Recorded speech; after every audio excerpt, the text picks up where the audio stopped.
그리고 나서 제가 학부모로서 느꼈던 점 말씀을 드릴게요.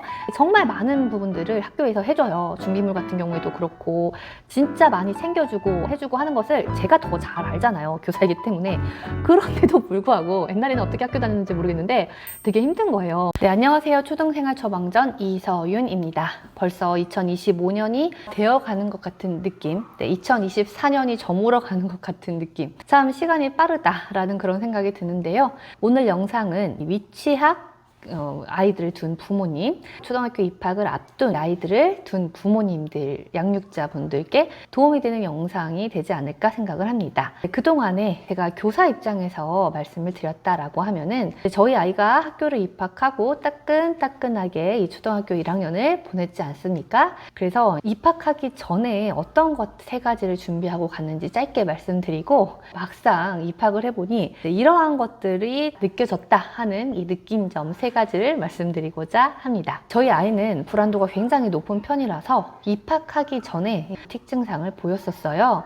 이때는 막 엄청나게 입학을 앞두고 불안해하고 아이들이 사실 그러진 않거든요. 오히려 부모님들이 좀 불안해하고 그런데 저희 아이 같은 경우에는 엄청 걱정을 많이 했었던 것 같아요.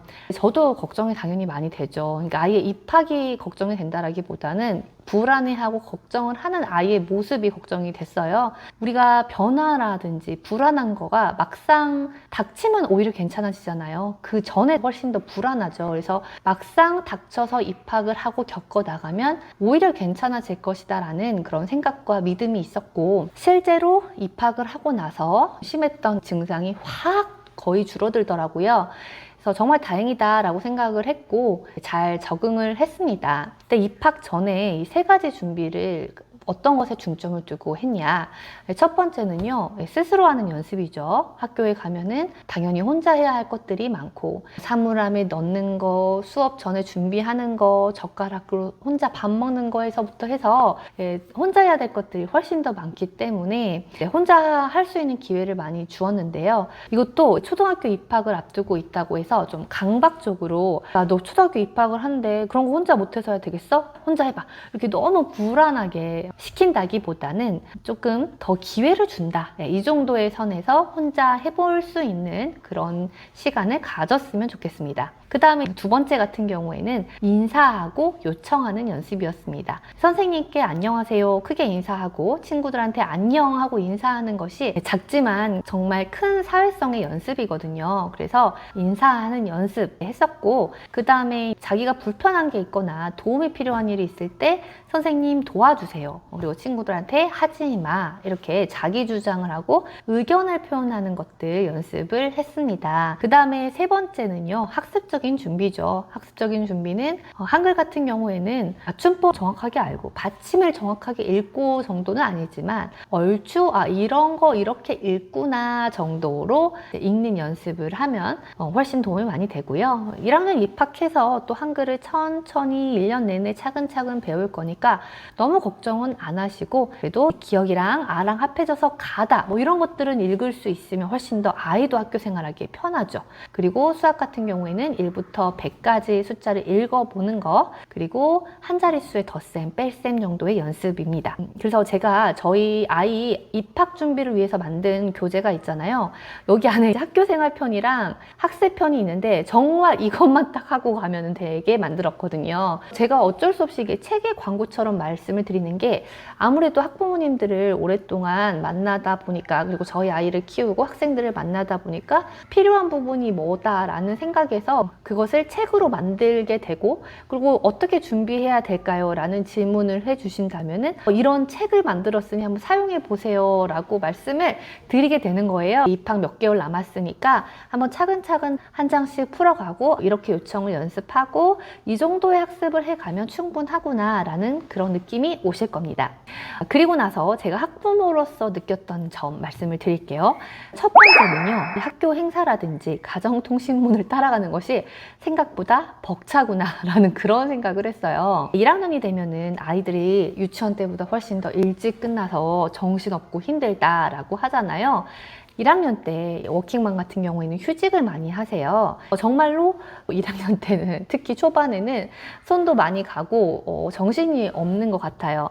저는 휴직을 하지는 않았고 저도 주변에 아무도 도와주는 사람이 없거든요. 제가 이 아이를 하교하고 돌보아야 했기 때문에 시간 선택제라는 제도를 활용을 해가지고 조금 일찍 퇴근할 수 있도록 했고, 그럼에도 불구하고 4교시 끝나고 아이들이 하교하면은 12시 50분이었고 또 5교시 끝나고 하교해도 1시 30분, 학교에 따라서는 1시 50분 이렇게 되기 때문에 일찍 끝나요. 근데 물론 돌봄이나 2학기 때부터는 늘봄도 다 확장이 됐잖아요. 그래서 돌봄이나 늘봄 교실을 활용할 수 있고 방과 후 교실을 활용할 수도 있습니다. 방과 후 교실은 학부모가 돈을 내고 다양한 학교 내에 있는 수업을 듣는 거예요. 그래서 외부 강사가 와가지고 수업을 하는 여러 가지의 부서들이 있고 비용은 학원이나 이런 데보다는 훨씬 더 저렴하죠. 그리고 다양한 분야의 부서들이 있어서 방과 후 활동을 저희 아이도 많이 활용을 하고 좋아했습니다.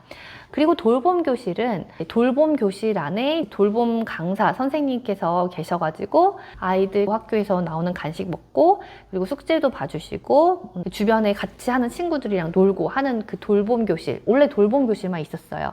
근데 이거는 자격 요건이 있었고 그리고 너무 수가 많으면은 뽑기 같은 걸로 뽑아서 떨어지는 사람들도 있고 해가지고 일을 하는 부모님들, 어디에 맡길 데가 없는 부모님들이 난처해지고 힘든 경우들이 있었죠. 그래서 늘봄 교실이라는 것을 도입을 했는데 이거는 누구나 무상으로 돌봄을 받을 수가 있죠.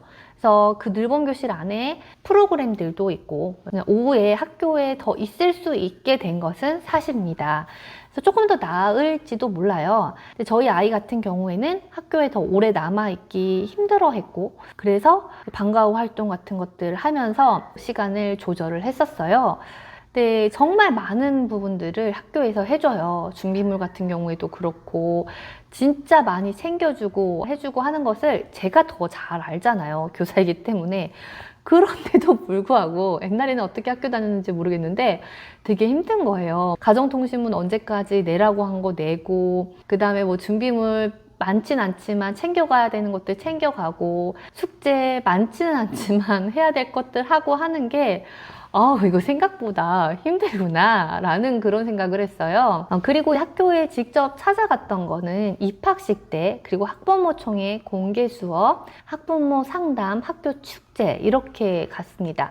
이건 학교마다 달라요. 입학식 가고 그 다음에 학부모 공개 수업과 학부모 총회가 같이 되는 학교도 많이 있고요. 그리고 학부모 상담 같은 경우에는 대면으로 할 수도 있고 비대면으로 전화로 할 수도 있고요. 그리고 학교 축제는 저희는 했지만 이걸 운동회, 학예회, 축제 어떤 행사로 하는지는 학교마다 또 다르죠. 아무래도 1학년이다 보니까 우리 아이가 어떻게 학교를 다니고 있는지 너무 궁금하니까 최대한 참여를 하려고 했고 실제로 공개 수업 같은 경우에도 참여율을 보니까 진짜 한 130%. 그 말은 한 가정당 엄마, 아빠 막 이렇게 오니까 프로 이상이 넘어가고 다 누구라도 한 명씩은 오셨더라고요. 그래서 역시 1학년이라서 관심이 굉장히 많으시구나. 이게 학년이 올라가면서는 참여율이 확 떨어지거든요.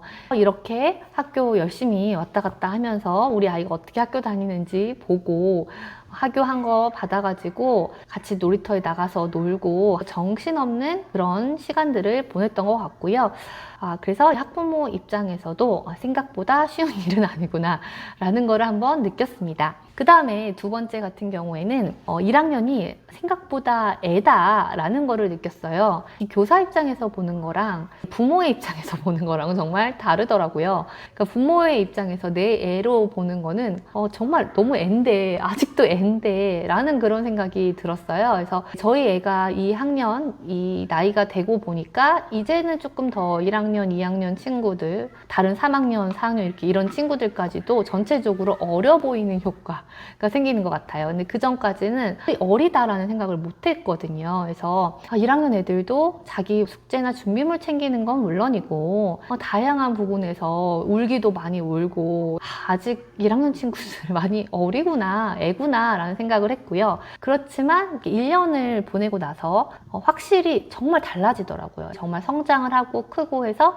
한글도 조금 더 익숙해지고 학교 생활하는 거, 말하는 것 익숙해지고 이제 좀 사람이 됐다 라는 그런 생각이 2학기 중반을 넘어서니까 드는 것 같아요. 그 다음에 세 번째는요, 애들 말을 주의 깊게 듣되 걸러 듣자, 이런 생각이 들어요. 원래도 사람은 누구나 자기한테 유리한 방향으로 말을 하잖아요. 그래서 학부모님들께 항상 신신당부했던 게 아이들 말만 고지고대로 듣지 않고 조금 더 여러 사람들의 의견을 듣고 판단을 하셨으면 좋겠다. 저한테 연락을 주셨으면 좋겠다. 이런 이야기들을 교사로서도 많이 했었는데요. 막상 저희 애가 되고 보니까 그렇다고 해서 모두 다 의미 없는 이야기를 하는 건 아니에요. 의미 없다고 보여지는데 나중에 알고 봤더니 아이 말이 맞는 경우도 있고요.